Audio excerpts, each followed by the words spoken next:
I've always believed the smallest gifts carry the biggest meaning. Maybe that sounds corny, but it's how I was raised, by people who understood that kindness didn't have a price tag. My name's Daniel, I'm 26, and for the past few years, I've done most of my Christmas shopping at a local thrift store tucked between a laundromat and a pawn shop.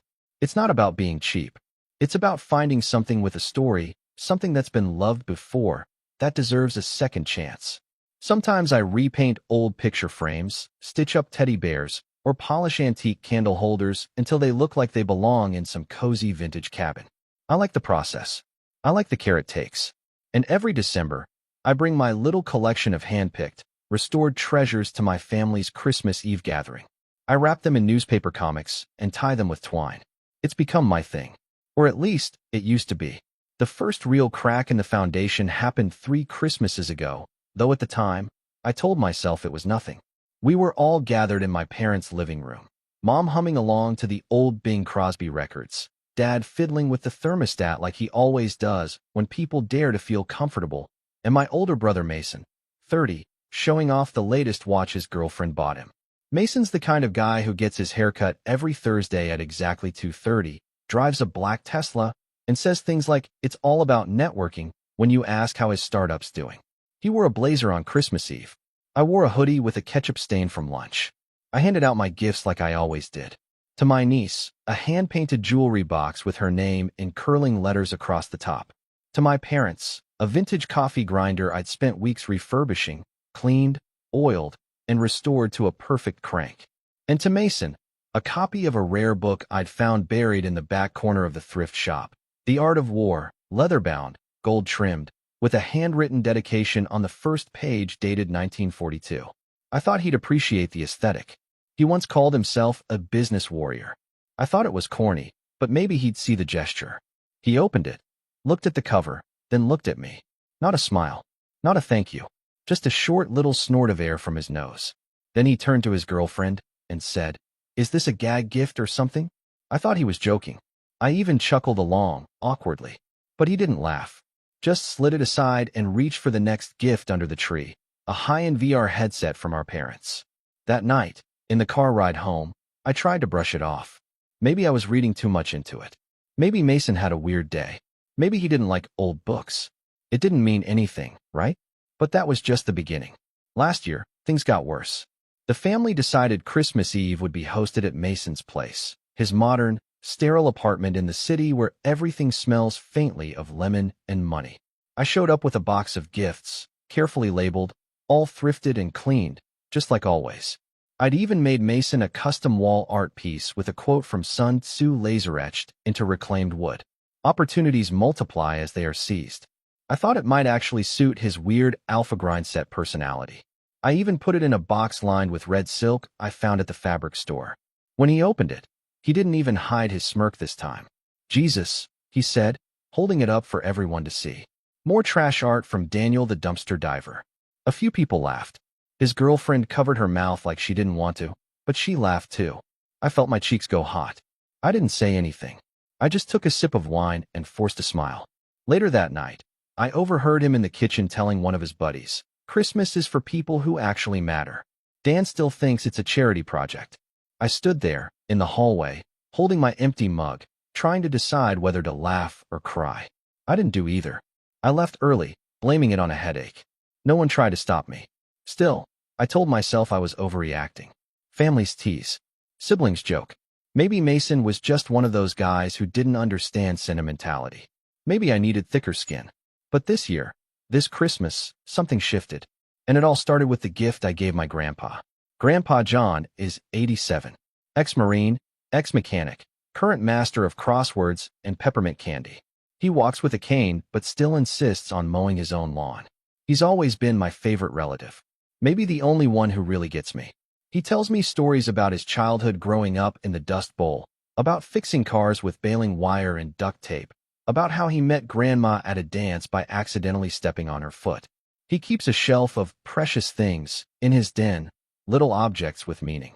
A shell from Normandy, a broken compass, a porcelain dog from his childhood, a small pine box with a worn photo of my late grandmother inside. So this year, I went all out for him. I found an antique pocket watch from 1907 at the thrift shop. Broken, but beautiful. I spent nearly 2 months learning how to clean and repair it. I studied tutorials, bought a loop, tweezers, even got a tiny screwdriver set. I cleaned the gears, replaced the spring, and got it ticking again. I polished the casing, re-inked the engraving. When I was done, it looked like something out of a museum. I placed it in a hand-carved box lined with soft felt and included a note explaining the work I'd done and why I'd chosen it for him. When Grandpa opened it on Christmas Eve, he stared at it for a long time. Then he clicked it open, listened to the tick-tick-tick, and whispered, "Haven't heard a sound like that since I was a boy." He didn't say much more, just nodded slowly and held it close. I thought maybe, just maybe, the night would be different this time. But then Mason had to ruin it. He was sitting on the couch in his buttoned-up shirt, watching everything with that half-smile he reserves for moments he thinks he's above.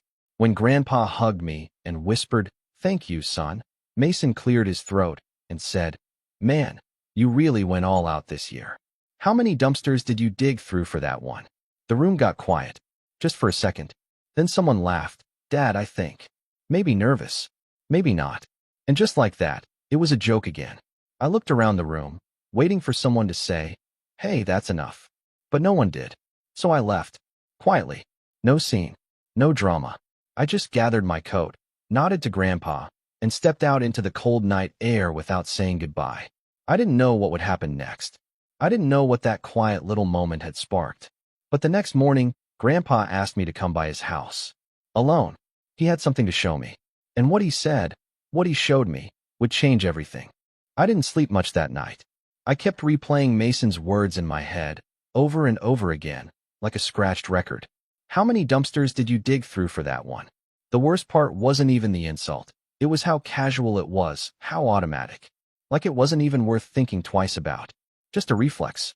A twitch of cruelty. And nobody had said anything. That was the part that really stuck with me. My parents had looked away. His girlfriend had stifled a laugh. Even my cousins, who used to beg me to bring them thrifted comic books or weird vintage toys, just sat there pretending they didn't hear it. I used to think I was just the quirky one in the family, the one who didn't follow the traditional path, who didn't wear collared shirts to dinner or post gym selfies on Instagram. But now I was starting to realize something else. I wasn't quirky. I was tolerated. Like a rained-on doormat. You don't throw it out, but you also don't thank it for being there. When I got home, I made a cup of tea and sat on the couch in silence.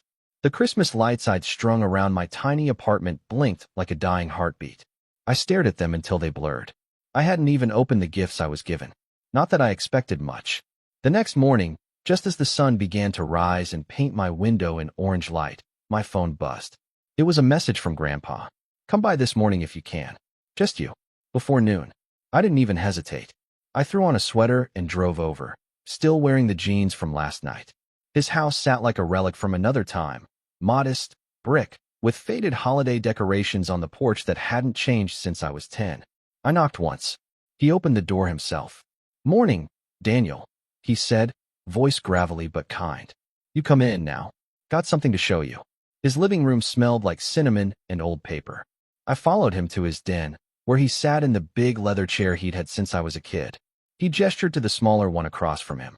"You know I don't say much when people act like fools," he began, cradling the pocket watch I gave him in one hand. "But I've been watching, and I've been listening." He set the watch on the table between us. Then he reached for a folder from the drawer beside his chair. Not an envelope. A folder. Thick. Heavy. He opened it, flipped through a few pages, then held one up to me. "I want to change something in my will," he said. I blinked. "What?" "I'm taking Mason off as executor, and I'm removing him as primary beneficiary." I sat back, stunned. "Grandpa, you don't have to." "I do." His voice was firmer now. "That boy's grown arrogant. Cold. Cruel. Reminds me of his father when he was young. Too much pride, not enough heart." He tapped the watch. This meant more than anything anyone gave me last night. Not because of what it is, but because of what you put into it." And he mocked it like it was garbage. I didn't know what to say. He leaned forward. "Daniel, this family, they forgot what matters." I watched your mother chuckle like it was some harmless prank. "Your father? He's been enabling Mason for years." I kept thinking maybe someone would speak up, but none of them did. "You've been carrying the weight of their silence too long." He handed me the paper. I've already called my lawyer. We're finalizing it next week. You'll be executor, and you'll inherit the house. I stared at him. Grandpa, He raised a hand. I'm not doing this out of pity. I'm doing it because you're the only one who still gives a damn. I left with the paper tucked in my coat and a knot in my stomach the size of a boulder. It felt like justice, but it also felt dangerous. Because if Mason ever found out, well, I didn't have to wonder for long. The next family gathering was New Year's Day brunch. Held at my parents' house, it was always a casual affair. Leftovers, board games, cheap champagne. I almost didn't go, but Grandpa told me to. He said, let the boy show his teeth first, then bite back. So I showed up, played the part, smiled, said, Happy New Year, like nothing had changed. Mason was there, of course, lounging like he owned the place, one arm around his girlfriend, the other flipping through his phone. He barely acknowledged me. Fine. That was normal. Then came the toast. My dad raised a glass of orange juice and gave his usual speech about family, growth, and moving forward. It was cookie cutter, harmless. But when Mason took the floor after him, everything shifted. I just want to say, he began, smiling like a politician, that this past year has taught me a lot, especially about success and who supports it. He glanced at me. Not everyone in this room understands what it takes to build something real. Some people still think flea markets count as ambition. A couple of snickers from the younger cousins. My mom chuckled nervously. But I'm grateful, he continued, because next year, when I take on my new role, he paused for effect. As executor of Grandpa's estate, I plan to preserve the family legacy with dignity. I blinked. What? I've already spoken to Grandpa, he went on. He told me his wishes. We're just finalizing the paperwork. I felt heat rise up my neck. He was lying. Boldly. Brazenly. I looked at Grandpa, who was staring at Mason like he'd grown a second head. And I planned to renovate the house, modernize it. It's falling apart, you know? That's when I snapped. Not publicly. Not with shouting. But something inside me cracked. After the toast, I pulled Grandpa aside. Did you tell him? He shook his head slowly. Not a word. He's assuming. Or lying. And then Grandpa said something that changed everything. Maybe it's time he learned he's not untouchable. That night, I started digging. Not into dumpsters. Into files. I looked up Mason's business, which I'd always avoided out of spite. Turns out, his startup was more smoke than fire. Flashy website, vague descriptions, investor promises with no follow-through. And that condo he flaunted? He didn't own it. It was leased, with his girlfriend's name on the paperwork. But what really caught my attention was a lawsuit.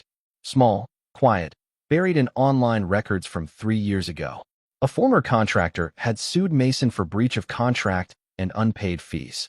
The case was dismissed, but not because Mason was innocent, because the plaintiff disappeared. Literally dropped off the map.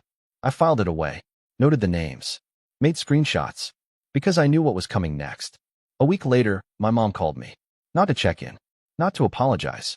Daniel, she said, Mason told us you've been making claims about Grandpa's will. That's not appropriate. You're causing tension in the family. I haven't told anyone anything, I said. But thanks for assuming. She sighed like I was a burden. Just don't start drama, okay? Mason's always been the responsible one. You know that. Click. No, how are you? No, I'm sorry he embarrassed you. Just another reminder of where I stood. 2 days later, Mason showed up at my apartment. No warning. No invite. Just knocked on the door like he had every right to be there. Hey, he said, flashing that fake grin. Mind if we talk? I opened the door halfway. About. He leaned against the frame like we were old friends. I heard you've been spending a lot of time with Grandpa. Just wanted to say, don't get any ideas. I stared at him. Ideas? You know what I mean. He stepped closer. Grandpa's old. Sentimental. He doesn't always think clearly. And you? Well, let's be honest, Dan. You're not exactly the golden child. He laughed. Like it was hilarious. Like this whole thing was just a chess match he already won. You're a good guy, he added. But you're not the kind of guy people trust with big decisions. Then he clapped me on the shoulder and walked off. That night, I looked at the paper Grandpa had given me again. Executor. Inheritor of the house. Mason thought he'd already won. That the world owed him victory by default. But he had no idea what was coming. And the funny thing? Neither did I. Because 3 days later, everything exploded. Louder, faster, and more brutally than I could have ever expected. 3 days later, my world tilted. I woke up to 37 missed calls and a voicemail from Grandpa's neighbor, Mrs. Franklin. She's known me since I was a kid. Always gave out those orange peanut-shaped candies at Halloween that nobody actually liked, but everyone took out of politeness. Her voice on the voicemail was tight, urgent. "Daniel?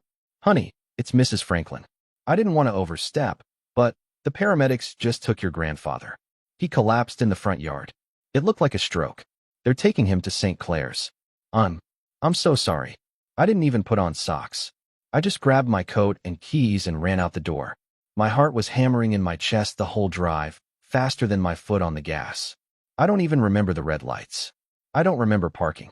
I just remember the white corridors and the fluorescent lights buzzing like flies in my ears. They let me in because I was listed as emergency contact. I sat by Grandpa's side, holding his hand, watching the rise and fall of his chest. The doctor said he'd had a minor stroke. He would likely recover, but slowly. Rest was key. Minimal stress. Limited visitors. He opened his eyes once. Just once. Looked at me, blinked, and whispered, "Don't let them take the house." Then he drifted back into sleep. I nodded, even though he couldn't see it. "I won't," I whispered back. "I promise." But promises are funny things. Easy to say, hard to keep when the wolves are already circling. By the time I got back to his house later that afternoon, Mason had already been there. The front door was unlocked. The hallway smelled like aftershave. And the precious things shelf in Grandpa's den was bare. Gone. Every item. The shell. The compass. The box with Grandma's photo. The pocket watch. Gone. I just stood there. For I don't know how long. Then I walked from room to room. In the kitchen, the drawers were opened and rummaged through. The file cabinet in the hallway. Emptied. Documents missing. His will. The old one and the revised copy we'd made together. The house had been raided. Not by a stranger. By family. I called my parents. No answer. I called Mason. "Hey, little bro," he said, casual, like nothing had happened. "Something wrong. You were at Grandpa's house." "Yes, so? I'm the executor, remember? Gotta protect the property. You know, in case he doesn't pull through." "Where are his things, Mason?" There was a pause. "Then, what things?" I almost threw the phone across the room. But I didn't. I just swallowed hard. "I'm reporting this," I said.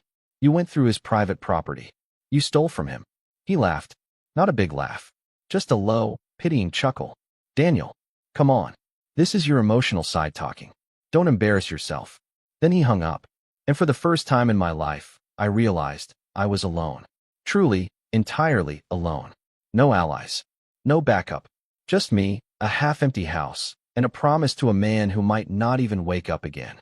That night, I sat on the floor of Grandpa's den, staring at the spot where his shelf used to be. I cried. I'm not ashamed to say that. Not anymore. I cried because it wasn't just about the things, it was about the erasure. Mason hadn't just stolen objects. He'd tried to erase Grandpa's history, his heart, his connection to me. And then, like someone flicked on a light inside me, I stopped crying. I started planning. First, I filed a police report. Not that I expected it to go far, but it created a paper trail. Then I contacted Grandpa's lawyer and informed him of the unauthorized access to the property. He was sympathetic, but without Grandpa conscious to confirm the new will, it was tricky. "Do you have a copy?" he asked. I did. Thank God I did. I scanned it. Sent it over. The lawyer promised to do what he could, but with Mason's claims and the missing original, everything was in a precarious legal limbo. If Grandpa passed before speaking again, Mason could contest it. And win. So I started documenting everything. Every interaction. Every text. Every voicemail. Every visit I made to the hospital. I wrote down dates. Times. Witnesses. Mrs. Franklin agreed to sign an affidavit that Mason entered the house without Grandpa's permission. The lawyer said it might help. Meanwhile, I stayed at Grandpa's house. Slept on the couch. Took care of the mail. Fed the neighbor's cat when she went out of town, just to stay in people's good graces. I became a fixture in the neighborhood. Mr. Parker down the street lent me his snowblower. His daughter made me muffins. People noticed. People remembered. And quietly, people started to talk. "He's the good one," I heard one of them say one day, as I was shoveling the driveway. Always was. I didn't respond. But inside, something started to shift. A small ember. A bit of warmth. The climb back up didn't happen all at once. It never does. But piece by piece, I started to rebuild, not just the case, but myself. I pulled my old tools out of storage, the ones I'd used to fix Grandpa's watch.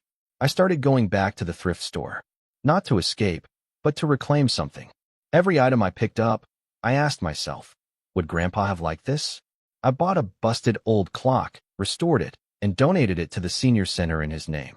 I framed one of Grandma's old recipes, cherry apple pie, and gave it to Mrs. Franklin. I painted a wooden sign for the neighborhood entrance, something warm and welcoming. People started noticing. And they didn't just notice, they thanked me. For the first time in years, I felt useful. I began volunteering at the hospital, just small things. Running coffee to nurses, reading to patients whose families never visited. The nurses in Grandpa's wing grew familiar, kind. They let me stay late. Let me talk to him even when he didn't respond. I held his hand and read him the newspaper. Told him stories about his neighbors.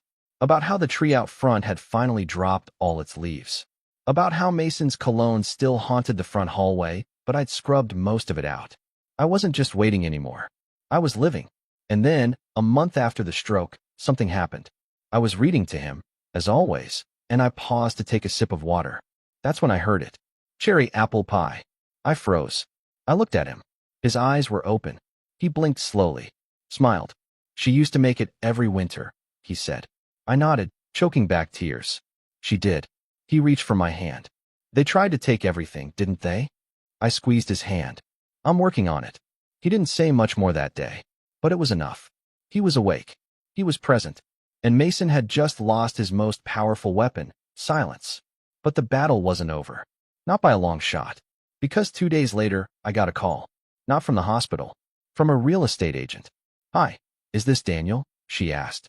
I'm calling on behalf of Mr. Mason Fields. He's listed you as a current occupant of the property located at 418 Cedar Grove Lane. He's requesting that you vacate the premises within 10 days so it can be prepared for sale.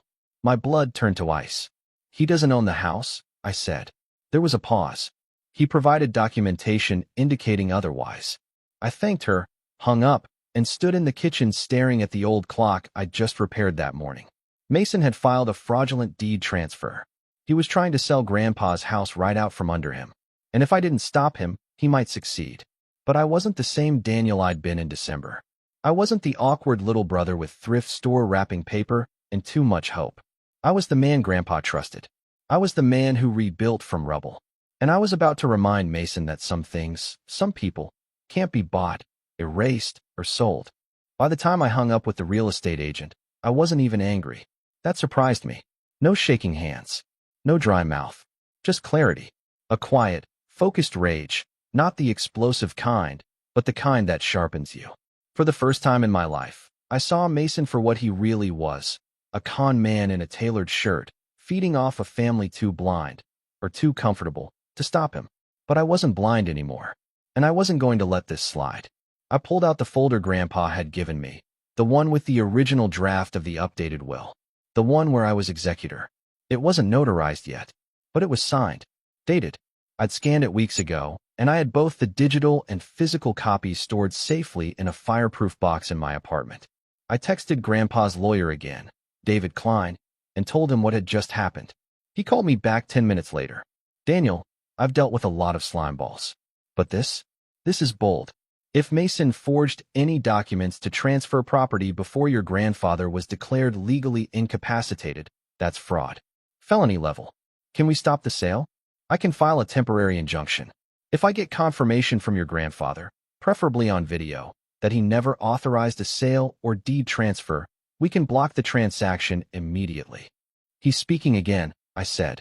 He's still weak, but he's lucid. Clear. Then we move fast. That afternoon, I brought my laptop to the hospital. The nurses cleared the room and gave us privacy. I propped up the webcam, hit record, and asked Grandpa 2 questions. Did you give Mason permission to access your home or remove personal property? Did you authorize a transfer of the deed or sale of your home? His answers were short, but firm. No, and no. He even raised his hand and pointed to the camera. That boy's been taking what's not his for years. Time someone put him back in his place. I sent the video to David. By the next morning, He had filed for an emergency injunction and submitted the new will into preliminary probate review. He warned me it would still be messy. Mason would fight it. But now we had leverage. Still, I needed more. I needed to do what Mason would never expect me to do. Play his game. And beat him at it. I started digging. Again. This time deeper. I used Grandpa's old desktop. Yes, he still had one of those. And searched through his paper files. He kept everything. Receipts from 20 years ago. Bank statements in neat little folders. Even his military paperwork. Tucked behind a stack of warranty slips, I found something interesting. A letter from Mason. Dated 5 years ago. A request for a bridge loan to cover business expansion. Grandpa had scribbled in the margin, $17,500. Paid. No repayment made. I stared at it for a long time. Grandpa had loaned Mason money. A lot of money. And he never paid it back. I took a picture. Filed it away. I kept searching. That's when I found the old security camera hard drive. Grandpa had installed 2 cheap cameras in his house years ago, one in the den, one facing the front door. They were old, but still functional. The footage looped every 30 days unless saved. Lucky for me, the system auto-saved any time there was a manual override, a fancy way of saying someone paused or reviewed footage. There was one saved clip. One. From 2 nights after Grandpa's stroke. I plugged it into my laptop, hit play, and felt my stomach drop. It was Mason. He had used a spare key, probably the one hidden in the birdhouse planter out front. He walked in like he owned the place, went straight to the den, and began pulling things off the shelf. He rifled through the drawers, pocketed papers, and even paused to look at himself in the mirror. He smirked. Like it was funny. Like it was a game. I watched him leave with a duffel bag full of heirlooms. I downloaded the file. Made 5 backups. One on a flash drive. One in the cloud. One I emailed to David. 2 more in separate, encrypted folders on my laptop. Then I changed the locks on Grandpa's house. The next part of the setup came down to people. Allies. And that was trickier. See, when you grow up in a family where you're invisible, you don't really think of anyone as being on your side. But over the last few months, something had changed. The neighbors. The nurses. Even Grandpa's old army buddy, Carl, who dropped by the hospital every other week with root beer and war stories. So I made a list. Mrs. Franklin? She saw Mason go into the house. She was willing to say so under oath. Carl? He remembered the loan Grandpa gave Mason. Even said Mason had once called Grandpa a walking wallet behind his back. The nurses? They'd seen Mason try to bully his way into Grandpa's room while he was unconscious. One of them had even written it up in the log. I started visiting people. Asking questions, listening, and slowly, I began to realize something. Mason hadn't just burned bridges with me. He'd burned bridges with everyone. He was charming on the surface, but rude to service workers. Dismissive to nurses. He snapped at receptionists. He demanded attention, but gave none in return. He treated people like props in the story of his life. And people remembered that. They were just waiting for someone to ask. I collected statements. Sworn and signed. David said it was more than enough to begin probate contestation and file a restraining order to keep Mason away from the house. But that wasn't enough for me. Because Mason wasn't just greedy. He was calculated. And he was prideful. So I wanted to hit him where it hurt. Publicly. That's when I had the idea. I reached out to a local journalist, Anna Whitman. She ran a column in the city paper called Family Matters. Stories about inheritance disputes, elder abuse, community issues. She had once written a piece about a woman who fought off a wrongful eviction by her son and won. I sent her an anonymous tip. A wealthy tech entrepreneur. Forged deed transfer. Attempted sale of incapacitated grandfather's home. Video evidence. Witnesses. Financial records. A potential story of fraud, betrayal, and karma. She was interested. I didn't give her names. Not yet. But I gave her just enough to start digging. Then I called Mason. You need to come by Grandpa's house, I said. Oh, what for? There's something you should see. He showed up the next morning, wearing sunglasses, holding a coffee, like he was strolling into a brunch meeting. Thought you'd have the locks changed, he said, smirking. I did, I said, opening the door. But I figured you deserved a front row seat. He walked in, looked around, and frowned. Where's all the stuff? You mean the stuff you stole? Probably wherever you stashed it. He looked at me. You can't prove that. I handed him a flash drive. Watch it. Or don't. Either way, David has a copy. And so does Anna Whitman. His smirk faltered. You're bluffing. I'm really not. He stood there, frozen. I also know about the loan, the lawsuit, the fake deed transfer. Oh, and by the way, the house. It's off the market. For good. Court order. You think you can just. I know I can. Because I have facts. Proof. And you? You have a trail of lies and a reputation built on paper. He opened his mouth, closed it, then turned to leave. Before he stepped out, he paused. You always were the quiet one. Guess I underestimated you. No, I said. You just didn't see me. That's not the same thing. He left. And I knew he wasn't done. Not yet. But neither was I. Because the final blow was still coming. The part where I didn't just protect what mattered. I took back everything he stole. And made sure he could never do it again. The morning the story hit the paper, I was sitting next to Grandpa in his hospital room, peeling an orange. He was stronger now. Not walking yet, but talking more, eating more. His voice was rough but steady, and when I read him the front page headline, he didn't say a word at first. He just chuckled, low and gravelly, and then held out his hand for a slice of orange. Tech entrepreneur under investigation for fraudulent deed transfer and elder exploitation, it read. Below that, sources allege attempt to sell incapacitated grandfather's home. Video footage and legal filings support contested inheritance claim. There was no name in the headline, but the article was unmistakably about Mason. It detailed the anonymous video, the injunction, the suspicious loan, and the missing heirlooms. The journalist, Anna Whitman, had done her homework. She didn't just report the story, she connected the dots. Mason's name was buried halfway through the piece, but by the time readers got to it, the picture was already clear. Greedy grandson tries to snatch inheritance, gets caught, and the community rallies behind the grandfather and his quiet, steady caretaker, his other grandson. Me. I hadn't planned on becoming a symbol for anything, but that's what happened. Calls started pouring in. Community members sent letters to Grandpa.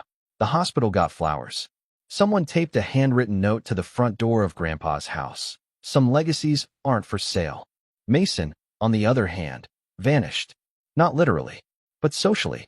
His condo lease was terminated less than 2 weeks later, probably his girlfriend's doing. She didn't want to be attached to him after the article came out.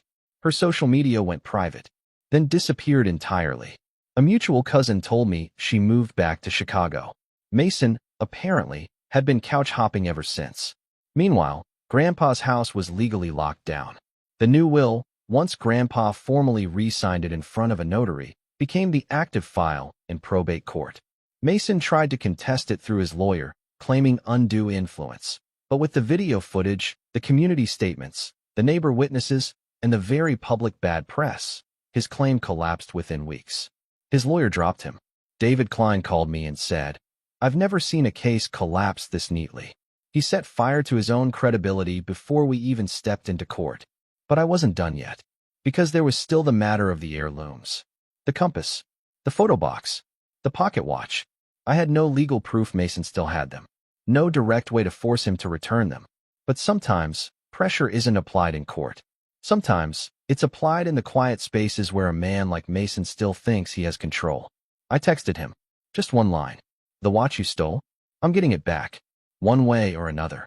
He didn't respond. But a week later, a package showed up at Grandpa's house.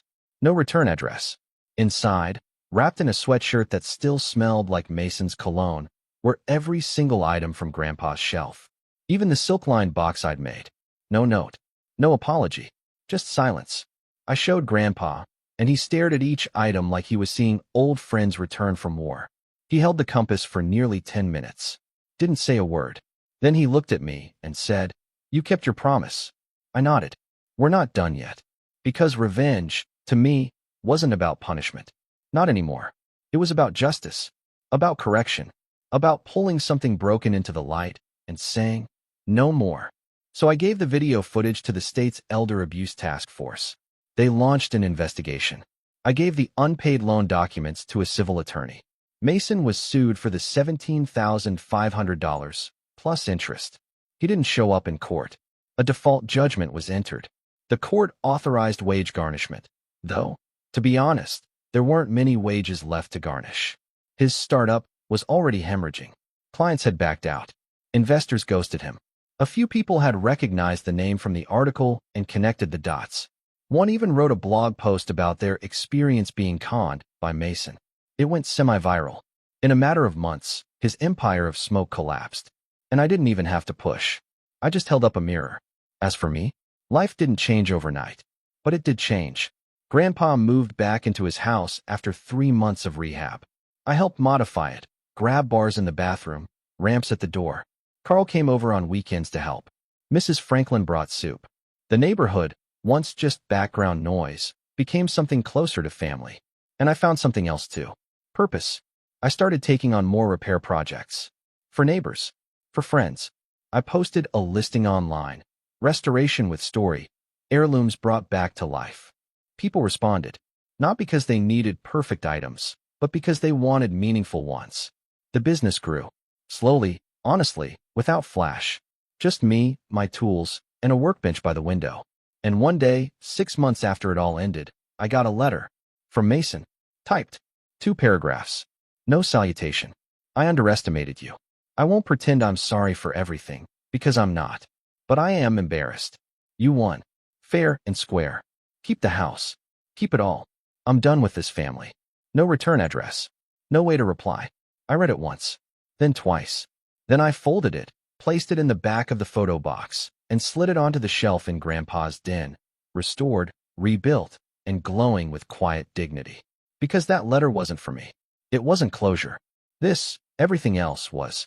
Rebuilding my life brick by brick, not with vengeance, but with intention. With care. With truth. And every now and then, someone asks me, how did you stay so calm? How did you not explode? And I tell them what Grandpa told me the day he handed me the pocket watch. You don't scream when someone tries to steal your legacy. You protect it, piece by piece. Because revenge doesn't always come with fireworks. Sometimes it's quiet, measured, precise, and it ends when the thief has nothing left to take, and you have everything worth keeping. And now, every night before I lock up Grandpa's house, I pass by the shelf in the den. I look at the compass, the shell, the box, the watch, and I smile, because everything that matters is right where it belongs.